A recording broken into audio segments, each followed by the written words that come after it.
दोस्तों, आज एक और इम्पोर्टेंट क्वेश्चन के साथ हम अवेलेबल हैं। क्वेश्चन है हमारा स्टेजेस ऑफ क्रिएटिविटी। ये बहुत ही आसान क्वेश्चन है और 3 या फिर 6 नंबर में आपके सामने आ सकता है। तो आइए डिस्कस करते हैं। स्टेजेस को जो सबसे पहले डिफ़ाइन करने वाले थे वो थे Graham wireless, psychologist Graham wireless. उन्होंने इनको 4 स्टेजेस में डिफ़ाइन किया। Stage of preparation, stage of incubation, stage of illumination, stage of verification.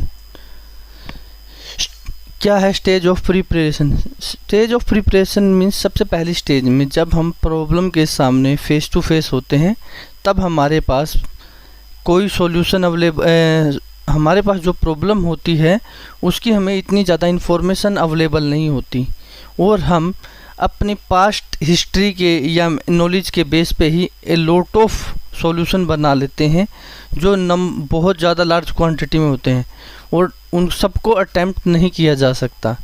ये याद रखिए, पहली स्टेज में प्रॉब्लम के साथ फेस टू फेस हुआ जाता है और जो अपनी पास्ट नॉलेज है उसके बेस पे आप ढेर सारे ओपिनियंस तैयार करते हैं। ये हम कह सकते हैं कि ओपिनियन तैयार कर लेते हैं कि ये सॉल्यूशन हो सकता है, ये सॉल्यूशन हो सकता है।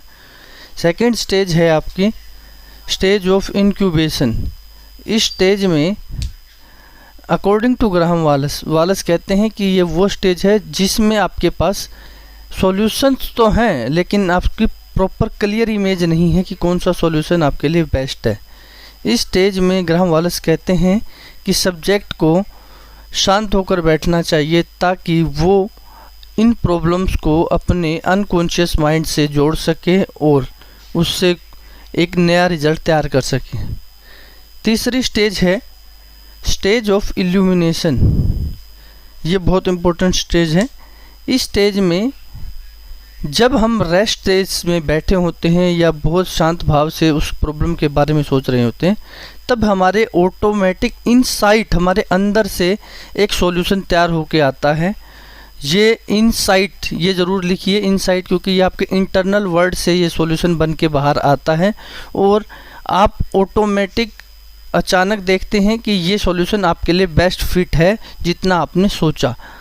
इस स्टेज में इनसाइट का बहुत ज़्यादा महत्वपूर्ण है क्योंकि वो सभी पहलुओं को जितनी भी इंफॉर्मेशन आपके पास थी उन सभी को ऑटोमेटिक जोड़कर आपके सामने एक क्लियर विजनरी थॉट लेके आएगा कि ये सॉल्यूशन आपके लिए अवेलेबल है और ये बेस्ट सूटेबल है। और इस स्टेज में जो सब्जेक्ट होता है वो बहुत ज़्यादा एक्टिव होता है और उसका माइंड सुपर नेचुरल कंडीशन के टाइप में एक्टिव होता है जो सबकॉन्शियस माइंड से प्रॉब्लम को अटैच करता है और प्रॉब्लम के सभी पहलुओं को सोचकर आपको एक न्यू सॉल्यूशन प्रोवाइड कराता है। Point number 4, stages of verification. इस स्टेज में आपको जो आइडिया मिल गया है, क्रिएटिव आइडिया मिल गया है, अब आप इसको वेरीफाई करते हैं क्या ये रियल में एग्जैक्ट सॉल्यूशन है। तब हम उस सॉल्यूशन को वेरीफाई करते हैं, उसमें कुछ ऐड करते हैं, कुछ उसमें हम घटाते हैं। मीन्स हम उसको एक प्रॉपर फाइनल सॉल्यूशन बनाने से पहले जो प्रोसेस करते हैं उस स्टेज को कहते हैं stage of verification. According to Graham Wallace वो कहते हैं कि ये ज़रूरी नहीं है कि ये सभी जो स्टेजेस हैं ये ऑर्डर में परफॉर्म हो, ये एज पर आपकी नॉलेज पे डिपेंड होता है। कई बार ये फर्स्ट स्टेज स्किप हो जाती है, सेकंड, थर्ड, फोर्थ स्टेज से स्टार्ट हो जाता है। कई बार आपको डायरेक्ट इंक्यूबेशन स्टेज में अवेलेबल हो सकता है, विजनरी आपकी आ सकती है। तो स्टेजेस का उन्होंने प्रॉपर कहा है कि ये किसी ऑर्डर में नहीं है, ये एज पर आपकी नॉलेज के बेस पे ही डिसाइड करती है कि आप कहाँ पर अवेलेबल है उस क्वेश्चन के प्रॉब्लम के साथ। देखिए, इसको याद करने का आसान तरीका है VIIP, verification, incubation, illumination, preparation. ये याद रखिए। इस बेसिक छोटे से पॉइंट से हम याद भी कर सकते हैं कि ये क्वेश्चन कैसे याद किया जाए। VIIP। तो दोस्तों, कैसा लगा ये क्वेश्चन आपको? Please like, subscribe and share. Thank you दोस्तों।